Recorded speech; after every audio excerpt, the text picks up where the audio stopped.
Добар ден, јас сум Марија Весова и ние пред да се вклучат камерите веќе почнавме со мојата гостинка, професорката доктор Елка Јачева Улчар да разговараме и надвор малку од темата, ама ќе биде и прилагодливо тоа и за нашата тема денеска.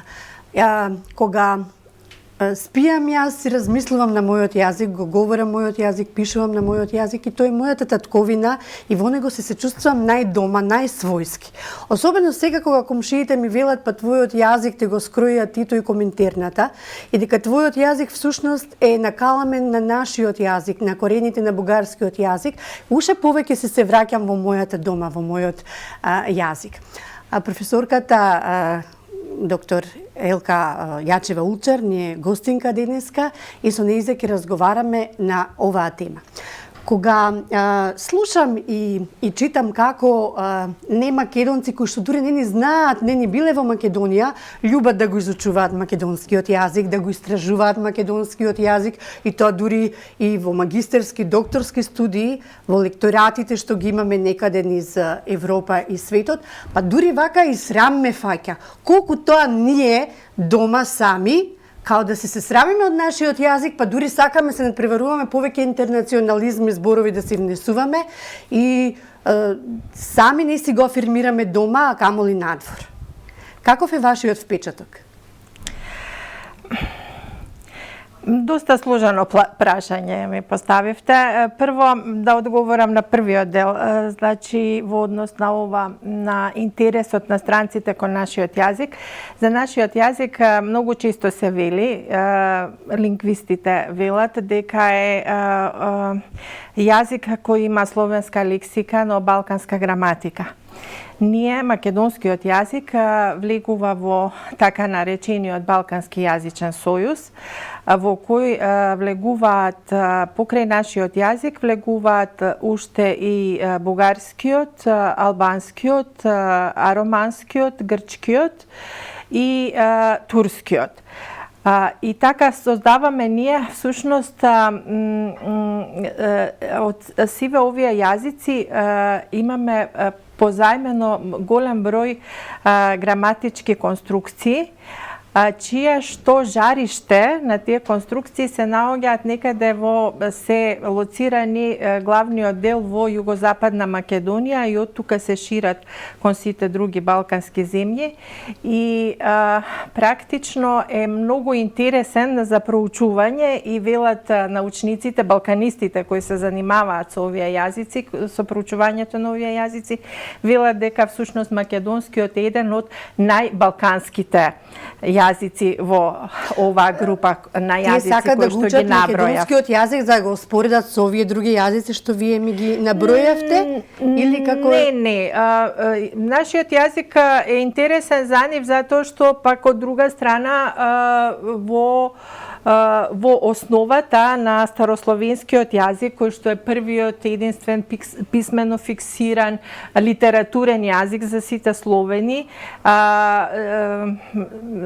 дека во основата негова на старословенскиот јазик се наоѓаат македонски говори од околината на Солун, поточно 3 села од околината на Солун и во науката постојат неколку теории за тоа што е во основата на старословенскиот јазик, но денеска веќе во 21 век и уште и во 20 век е општо прифатено дека е важечка за старословенскиот јазик, така наречената македонска теорија, чии што основи ги поставуваат Ватрослав Јагич и Ватрослав Облак, еден хрват и еден словенец. Значи, вие пред 10 дена се вративте од Риека.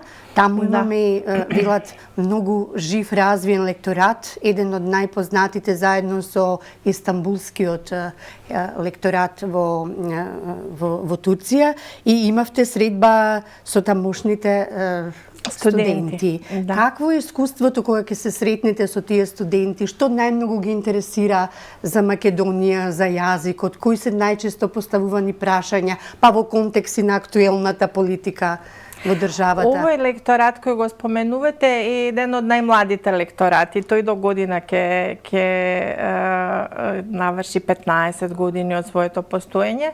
И тука морам да споменам дека тој е тој е основан најмногу поради изворедно големите заложби на колегата Горан Калоѓера, еден значаен хрватски македонист, кој што всушност за цело време условно речено се бори за македонскиот јазик и за опстанокот на овој лекторат. Во моментов имаме околу 40 слушатели на предметот македонски јазик, а интересот во Хрватска мислам дека кон македонскиот јазик интересот се разбуди особено во времето на Тоше Проевски. И мислам дека младите Хрвати посакуваат да го учат македонскиот јазик токму поради песните на Тоше Проевски. Докаде се тие навлезени во јазикот наш? Што е тоа што најмногу вака најчесто поставувани прашања во врска со јазикот? Па јас немав, тоа беше многу куса средба, сега јас таму отидов со предавање, така што немав некоја можност да видам што е во фокусот на нивниот интерес, но моето предавање беше на тема разлики и сличности меѓу македонскиот и бугарскиот јазик на планот на синхронија и дехронија, односно на историски план и на современ план.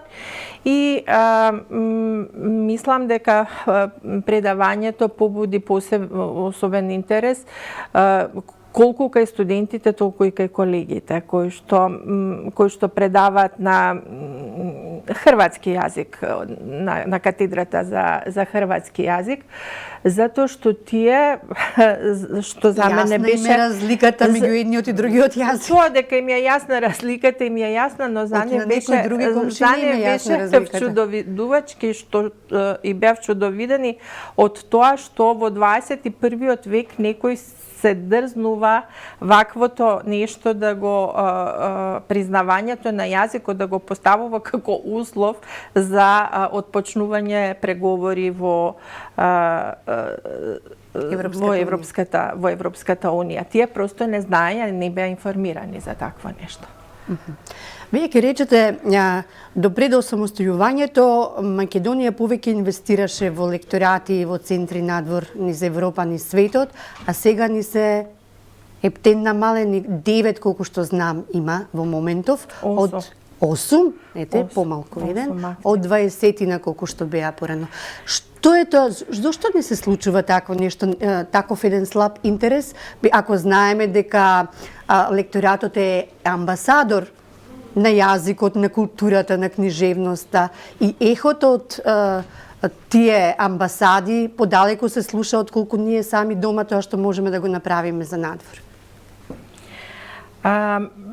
Многу е опаднат бројот на лекторатите, затоа што мислам дека нашата држава не води доволно грижа и особено ние потфрливме, да речеме, во моментот кога се осамостоивме. Значи, последниве 30 години многу малку се инвестира во македонскиот јазик, ако се има предвид дека сите главни институции кои што се важни за македонскиот јазик, за неговото проучување, за неговата афирмација, се формирани во време на Југославија и тоа некаде 60-тите години. Тука го имам предвид семинарот, меѓународниот семинар за македонски јазик, кој практично представува раседник на кадри кои што го предаваат македонскиот јазик надвор од Македонија. Потоа тука го имам предвид Институтот за македонски јазик, кој, да кажеме, во тие години работел на многу значајни проекти и броел околу 60 луѓе научен кадар, за разлика од денеска кога сме сведени на 24. Само во последниве 20 години е примен во Институтот за македонски јазик еден доктор на науки, млад кадар на 35 години, се извинувам, јас се вработив на 25 години и тоа беше млад кадар, а на 35 години веќе оформен доктор ти доаѓа, вие не можете тој човек да го насочувате, да го обучувате за одделните области кои се изучуваат во македонскиот јазик. Не знам дали ме разбирате. Така. Значи ние работиме таму на неколку оделенија и нам ни се потребни млади сили. А ние сега во овој момент работиме се сами, од почетничка работа, од ексерција на материјал до проучување до заклучни резултати. Тоа што ние, например, како млади асистенти го работевме и печевме занает. Дали нас младите сега на 50 и кусур години не слуша државата, односно дали институтот ваш е видлив за креирање на политиките на државата, затоа што и ова што сега ни се случи со комшиите, а веќе долго време под тепих се ставаше, не најде неподготвени. Ние немаме ниту стратегија за афирмирање на јазикот дома, на македонскиот јазик дома, а и надвор.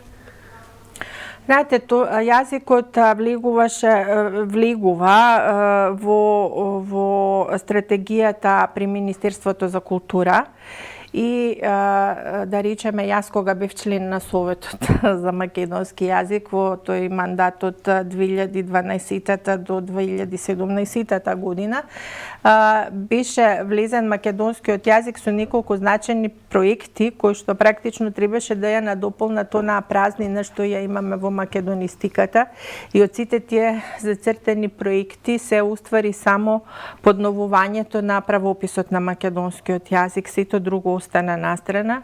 И јас се надевав дека, бидејќи имавме такви ветувања од новото раководство кога дојде, дека некои од овие проекти ќе се продолжат. Тука беше влезен електронски корпус на македонскиот јазик, па беше влезен академска граматика, која што ја немаме. Ние, за жал, и покрај многу добрата граматика од професорот Конески, сепак таа е издадена во 1953 година и од тогаш наваму немаме таква академска граматика, а истражувања се направени многу.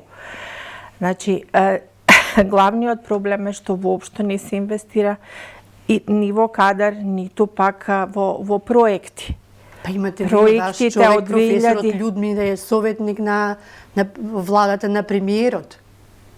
Па добро, не се артикулираат ставовите ваши. Тој советник, всушност, тој е председател на Советот за македонски јазик, кое што е едно советодавно тело и кое што е формирано, ова заборавив да кажам, тоа е формирано во времето на осамостојувањето, односно некаде 1998 година со заслуга на професорката Лилјана Минова Ѓуркова. Значи, тогаш е формиран овој Совет за македонски јазик, чија што цел е да работи на јазично планирање и водење на јазични политики.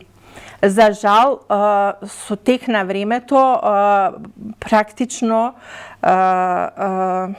Советот за македонски јазик, кој што беше ставен во улога, кој што е чија што основна улога е да ја советува владата, сега се стави како во некоја подредена ситуација, па сега слушаме што ќе каже владата и кога да каже науката. А што се случува во собранието, во собраниските фиоки, некаде заборавен законот за јазикот, закон за македонскиот јазик? Некадарен, неквалитетен е законот или има нешто што се работи до ажурноста на парламентарците? По моје мислење во тој закон, и јас тоа и јавно го кажав, имавме јавна расправа во институтот за тој нов нацрт на законот, има доста слабости. И според мене, главната забелешка е што тој закон практично, бидејќи се носи сега подоцна од овој закон за употреба на јазиците, кој што беше донесен 2018 година, како да е ставен во подредена како во подредена положба во однос на тој закон за употреба на јазиците, во смисла дека некои законски решенија се усогласуваат според оној закон за употреба на јазиците на малцинствата, а наместо да биде обратно. Значи, овој закон треба да биде главен и според него треба да се приспособуваат сите други закони кои што се носат во однос на јазикот. Многу натите недели, 2 недели, многу врева се крива за тоа што во Битола, таа последната провокација бугарска во Битола со културниот центар, и некако повеќе се фокусиравме на името, ама на суштината тоа што ќе го работи овој центар, што е негова агенда. Нели мислите дека токму во таа суштината, зашто културниот центар треба да биде на некој начин и училница за учење и за ширење на јазикот на тие малцинства тука, дека практично тој ќе биде еден новиот тројански конј што ќе ни се појави во догледно време? Видете, јас тука не гледам нешто страшно, затоа што не гледам нешто страшно во смисла на тоа да се изучува бугарскиот јазик, затоа што на тој начин тие практично ќе признаат дека македонскиот и бугарскиот се различни јазици, па треба да го изучуваме, што е факт.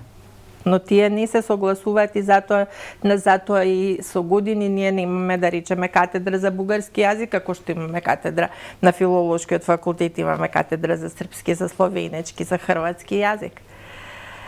Тие тоа не го сакаат, нивната поента е друга и таа нивна поента тие ја покажаа со својата книга која што ја издадоа во Бугарската академија на науките во некаде во мај месец, ми се чини беше, или април, некаде 2020-та, само што започна короната.